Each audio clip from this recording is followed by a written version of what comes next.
Okay, so dear friends, we are continuing our exercise 9.1. जो previous हमारे lectures थे उसमें एक्सरसाइज 9.1 के टोटल 10 सम्स हमने कर दिए थे. Today we are going to solve question number 11. Now what is different in this question number 11 is that in your text book the diagram is given. इससे पहले जो हमने 10 क्वेश्चंस किए थे और उसके बाद भी जो क्वेश्चंस आने वाले हैं उन सारे क्वेश्चंस में we have to understand the question properly and then draw the diagram. But for this particular question, the diagram is given in your textbook. Yet ऐसा जरूरी नहीं है कि एग्जामिनेशन में भी आपको डायग्राम दिया जाए. Okay? From whatever data is given in the question, you can draw the same diagram on your own. तो मेरा कहने का मतलब यही है कि यहाँ पे हमको ये डायग्राम दिया हुआ है, लेकिन एग्जाम में जरूरी नहीं है that diagram will be there. So understand that how this diagram is shown properly so that you can draw it even if it is not given in your question paper. Okay? So the question goes like this. A TV tower stands vertically on a bank of a canal. तो ये जो CB है, it's a canal. ये एक canal है. उसकी एक bank पे, उसकी एक एज पे, उसकी एक साइड पे there is a TV tower. तो ये जो AB है that is our TV tower standing on the banks of the canal. तो ये जो CB points है ये इंडिकेट करते हैं दो छोर, जो कैनाल के दो पार्ट्स है, दो ऑपोजिट साइड्स है, they are B and C. So this BC represents a canal. Canal के एक साइड पे एक TV tower है that is represented as AB. Okay? Now from a point on the other bank, तो एक bank पे तो क्या है TV tower, so there is a point on opposite side that is on the other bank. Okay, the angle of elevation of the top of tower is 60 degree. यानी इस point से the point which is located on the opposite bank, वहां से अगर आप ये जो हमारा टावर है उसका एंगल ऑफ एलिवेशन देखो तो 60 डिग्री है. तो यहाँ पे दिया हुआ angle of elevation is 60 degree. Now from another point 20 meter away from this point, तो इस पॉइंट से 20 मीटर अवे पे अनदर पॉइंट है that is denoted by D. तो C से D का डिस्टेंस ऑब्वियसली होगा 20 मीटर. इस पॉइंट से अगर हम angle of elevation of tower देखें तो है 30 डिग्री. तो यहाँ पे एंगल ऑफ एलिवेशन हमने ले लिया है 30 डिग्री. इस डेटा से हमें दो चीजें फाइंड करनी है. क्वेश्चन में क्या दिया है, find the height of the tower, यानी AB की वैल्यू फाइंड करनी है. तो चलिए हाइट ऑफ द टावर को हम ले लेते हैं h मीटर, और दूसरा क्या फाइंड करना है, find the width of the canal. तो ये जो CB और BC है वो है it's the width of the canal, उसको हम ले लेते हैं लेट अस से x मीटर. तो मैं फिर से समझा रहा हूं, डायग्राम को प्रॉपर्ली समझ लीजिए, क्योंकि अगर ये एग्जाम में नहीं दिया हुआ है डायग्राम तो आप खुद से इसे ड्रॉ कर सकते हो. ठीक है? So now BC represents the two opposite banks. जो किनारे होते हैं दो ऑफ कैनाल, कैनाल की एक बैंक पे, एक साइड पे, एक किनारे पे एक टावर है. so this is AB, the tower standing vertically on one bank. उसकी ऑपोजिट बैंक पे जो पॉइंट है उस पॉइंट से अगर आप देखो तो टॉप ऑफ द जो टावर है it is making angle 60 degree. तो यहाँ पे हमने ले लिया 60 डिग्री. और then another point which is 20 meter away from this point C से 20 meter away दूसरा पॉइंट है पॉइंट D, वहां से angle of elevation becomes 30 degree. तो यहाँ पे हुआ 30 degree. From this information I have to find the value of AB, that is the height of the tower, and CB, that is the width of the canal. तो diagram ठीक से समझ लिया तो अब उसका एक्सप्लेनेशन भी लिख लेते हैं. तो यहाँ पे आप देख सकते हो AB is height of tower which we indicate by h meter. Okay, CB is width of canal, वो भी हमें फाइंड करनी है, तो उसको हमने ले लिया है x मीटर. ओके, जो CD है वो तो दो पॉइंट का डिस्टेंस है, वो तो हमें 20 मीटर दिया हुआ है. तो अब हम दो ट्रायंगल लेंगे, ACB जिसमें थीटा होगा tan 60 एंड ADB जिसमें थीटा होगा tan 30. Using this to I need to find the values of x and h. In short, I have to find the values of height of the tower and the width of the canal. तो चलिए पहले लेते हैं triangle ACB. So in triangle ACB, you can see in triangle ACB theta कितना है 60 degree. So tan 60 is equal to opposite, that is AB, and adjacent is CB. Okay, so now we'll put the values. So tan 60 की value हम सबको पता है, √3 is equal to AB is h and CB is x. So this is h upon x.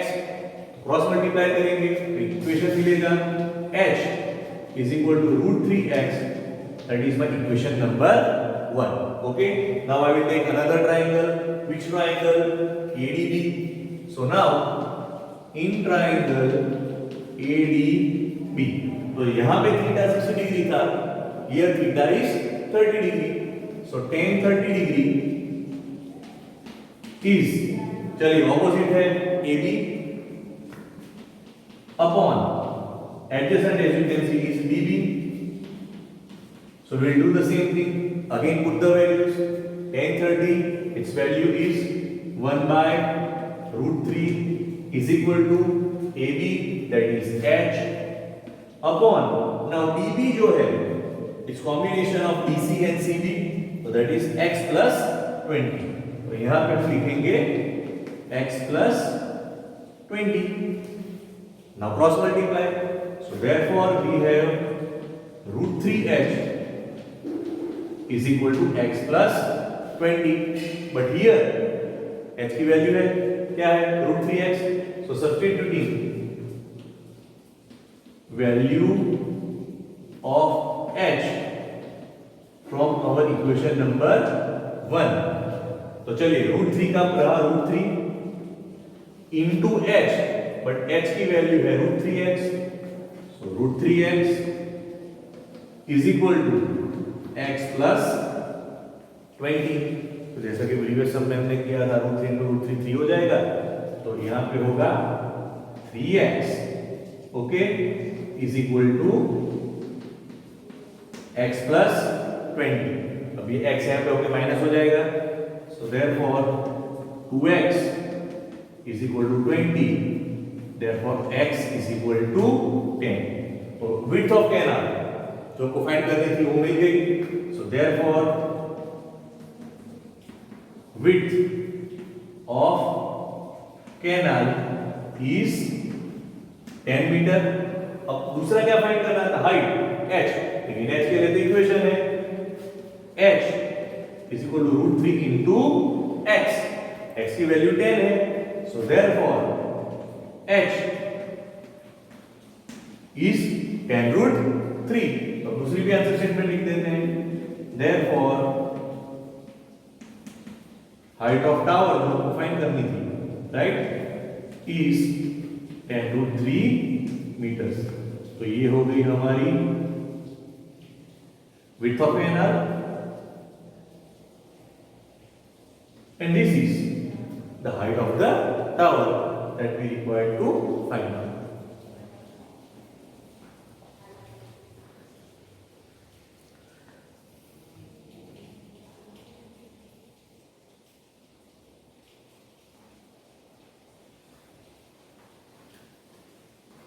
Okay dear students, so one more sum, question number 12. इसका जो diagram है थोड़ा समझने लायक है, ठीक है, उसमें lots of logic is used, so understand it properly.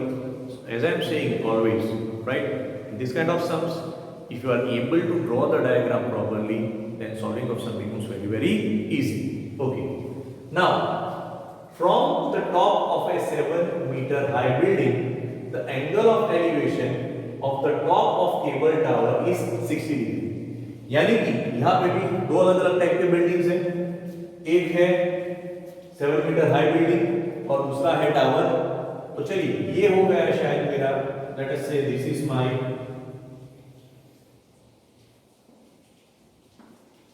7 metre high building. ये बिल्डिंग है, तो चलो इसको मैं रिप्रेजेंट करता हूं by BD. Okay, from the top of the building the angle of elevation of the top of cable tower, यहां से एंगल ऑफ एलिवेशन है तो ऑब्वियसली ये जो हमारा केबल टावर है उसकी हाइट ग्रेटर है। So from the top of the building the angle of elevation of the top of the cable tower is 60 degree. तो यहां पे थीटा हुआ 60 डिग्री। ये हुआ बिल्डिंग, ये हुआ टावर। तो टावर को जैसे प्रीवियस सम में लेते थे, इसको ले लेते हैं हम TO.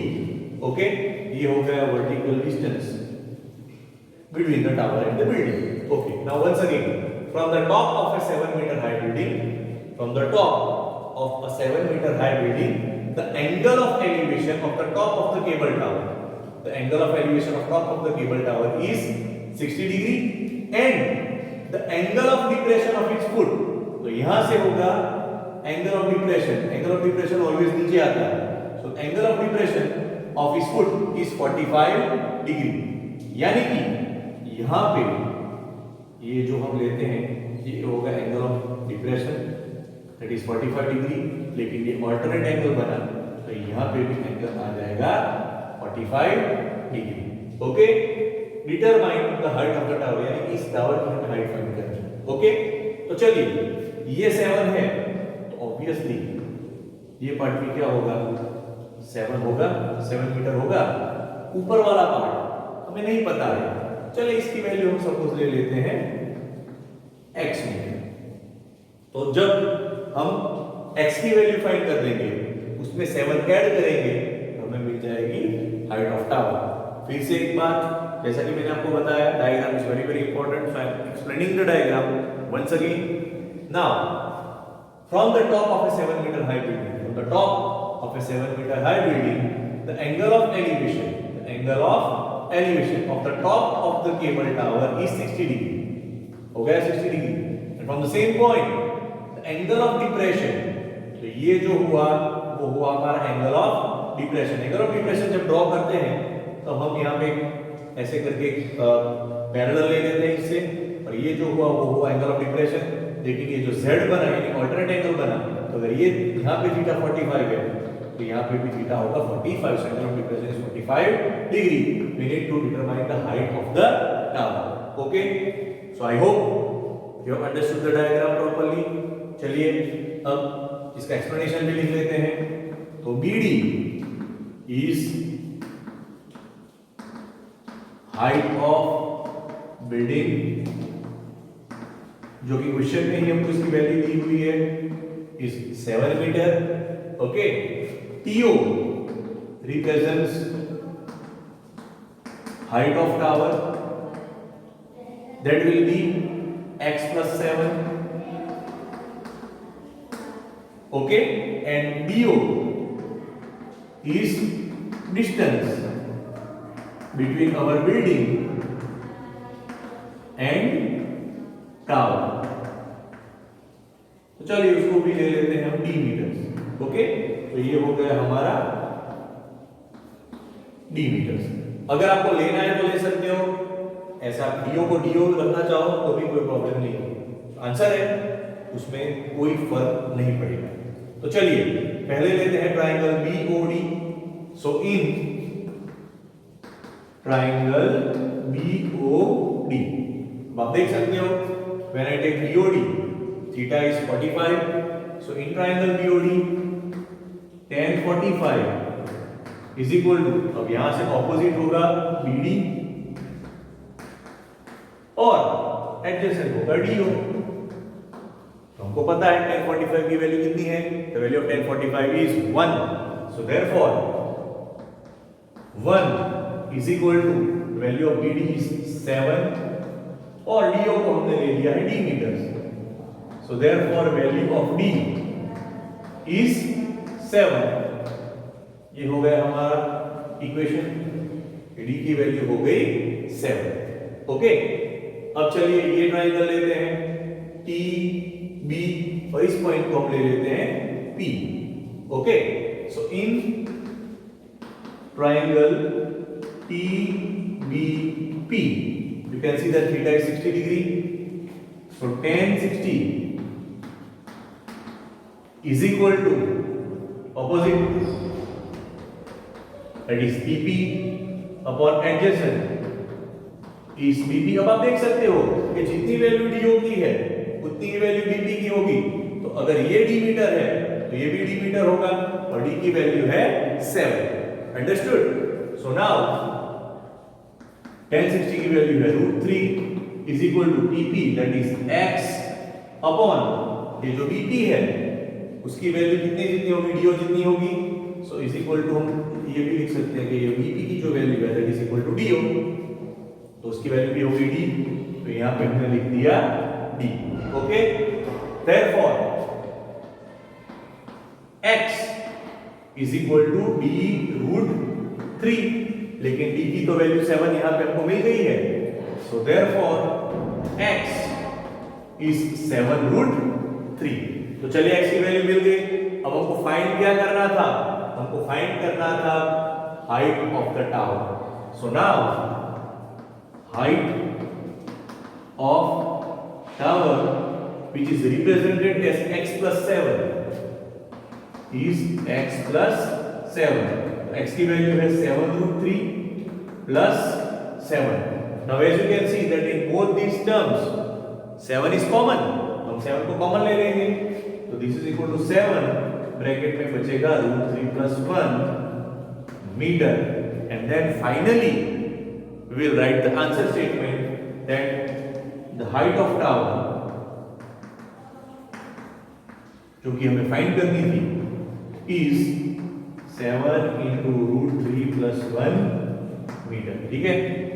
Again I say that if you have that extra time during your examination, then you can put the value of √3, that is 1.73, and carry out the multiplication. Otherwise you can keep this sum as it is। Answer ये बिल्कुल सही है। Okay, even behind your textbook the same values are even। Okay, तो आपको जो रोज एक lecture में हम दो सम सिखा रहे हैं, सिर्फ उसे एक बार लिख के कॉपी करके आप ऐसा मत समझ लीजिए कि हमारा खत्म हो गया, right? This type of sums requires practice.